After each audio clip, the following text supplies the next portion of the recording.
Tanah air, ku tidak kulupakan, kan terkenang selama hidupku.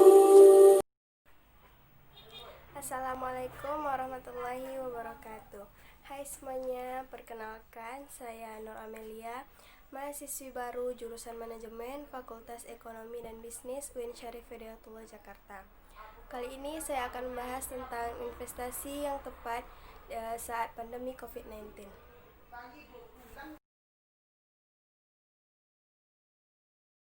Apa itu investasi? Secara umum, pengertian dari investasi adalah penanaman aset atau dana yang dilakukan oleh sebuah perusahaan atau perorangan untuk jangka waktu tertentu demi memperoleh imbal balik yang lebih besar di masa depan. Investasi juga salah satu cara dalam mengembangkan uang atau harta yang dimiliki saat ini, atau bermaksud untuk memperoleh dana lebih dari keuntungan di masa depan untuk mencapai tujuan tertentu. Dalam Kamus Besar Bahasa Indonesia atau KBBI, investasi merupakan penanaman uang atau modal pada perusahaan atau proyek tertentu untuk tujuan memperoleh keuntungan.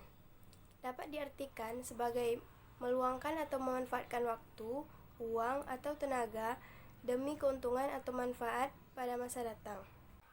Jadi, dapat dikatakan investasi merupakan membeli sesuatu dan diharapkan pada masa yang akan datang dapat dijual kembali dengan nilai yang lebih tinggi dari semula. Pandemi COVID-19 menyebabkan perekonomian dunia termasuk Indonesia sedang tergoncang, hingga berdampak pada bisnis di dunia. Wabah yang terus-menerus berputar membuat para domestik dan investor asing berusaha mencari aset yang aman dan tepat agar tidak mengalami kerugian. Sebelum memulai bisnis investasi, pertama-tama pilihlah investasi jangka panjang atau lebih dari 2 tahun. Jadi, uang yang digunakan bukan dipakai untuk harian, melainkan uang mati. Hal ini diperlukan karena kemungkinan besar kondisi ekonomi dunia baru bisa pulih secara normal dalam 2 tahun ke depan. Selain investasi jangka panjang, harus selalu menyiapkan dana cadangan terlebih dahulu. Hal ini dikarenakan ada saja orang-orang yang berinvestasi tapi ingin mendapatkan hasil setiap bulan. Dana cadangan itu dapat berbentuk uang tunai maupun emas yang relatif mudah dicairkan ketimbang saham. Kali ini saya sudah merangkum beberapa jenis investasi yang aman dan tepat di masa pandemi COVID-19 ini sesuai dengan tujuannya. Yang pertama yaitu emas.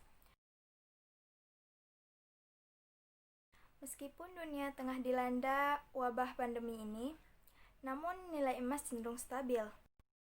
Banyak investor awam menyimpannya sebagai aset agar tidak tergerus inflasi. Oleh sebab itu, emas termasuk investasi yang aman dan tepat, apalagi jika tujuannya untuk jangka panjang. Kegiatan membeli, menjual, mengambil, dan mentransfer emas fisik bisa dilakukan secara online selama pandemi ini di rumah. Yang kedua yaitu reksadana. Reksadana terdapat berbagai pilihan, yaitu reksadana saham, reksadana pendapatan tetap, dan reksadana pasar uang. Namun reksadana saham dan reksadana pendapatan tetap tidak cocok dipakai untuk masa pandemi ini. Jadi yang bisa dipilih adalah reksadana pasar uang yang cenderung terkendali. Yang ketiga yaitu properti.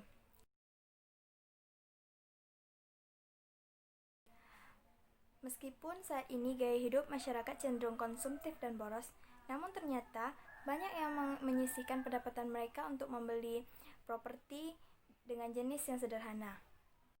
Namun yang menariknya, properti tersebut bukan digunakan untuk pribadi, melainkan untuk investasi. Sifat yang tidak mudah dicairkan membuat investasi ini cocok dipilih ketika berada di tengah perekonomian yang tidak stabil seperti sekarang ini. Yang keempat ialah saham. Jika menggunakan investasi ini, harus berani mengambil resiko. Harga saham yang jatuh merupakan momentum yang baik untuk membeli saham. Jika dilihat secara jangka panjang, pasar saham akan selalu rebound setelah epidemi. Ada 2 strategi utama investasi saham. Yang pertama, beli saham yang bisnisnya tidak terdampak pandemi sama sekali. Yang kedua, cari saham yang bisnisnya benar-benar terdampak COVID. Yang kelima yaitu surat utang negara atau surat berharga negara. Surat utang negara ini merupakan instrumen investasi yang diterbitkan pemerintah untuk warga negara Indonesia. Di masa pandemi, investasi ini termasuk investasi yang tepat, mengingat investasi ini telah dijamin oleh pemerintah sehingga tidak perlu khawatir akan mengalami kerugian. Selain itu, dengan berinvestasi ini, kita juga turut berkontribusi untuk membangun bangsa dan negara. Yang keenam yaitu deposito. Deposito juga bisa menjadi pilihan investasi. Hanya saja instrumen ini tidak bisa dicairkan sebelum jatuh tempo karena setiap bank memiliki aturan penalti. Bersama imbalan hasil yang ditawarkan bank BUMN seperti PT Bank Rakyat Indonesia mulai dari 4,25% untuk tenor 1 bulan dan paling tinggi 5,50% untuk tenor 36 bulan. Jumlah minimal setoran deposito minimal Rp 10 juta. Jika mengambil pilihan paling tinggi, maka imbal hasil yang diterima 5,5% per tahun. Tapi, angka ini belum dikurangi pajak 20%, sehingga nilai return bisnis bersih sebesar 4,4% per tahun. Di masa pandemi ini, kita harus bisa memilih investasi yang tepat dan aman, juga memilih investasi untuk jangka panjang, karena kita tidak tahu kapan pandemi ini akan berakhir. Sekian yang dapat saya sampaikan, saya akhiri. Wassalamualaikum warahmatullahi wabarakatuh.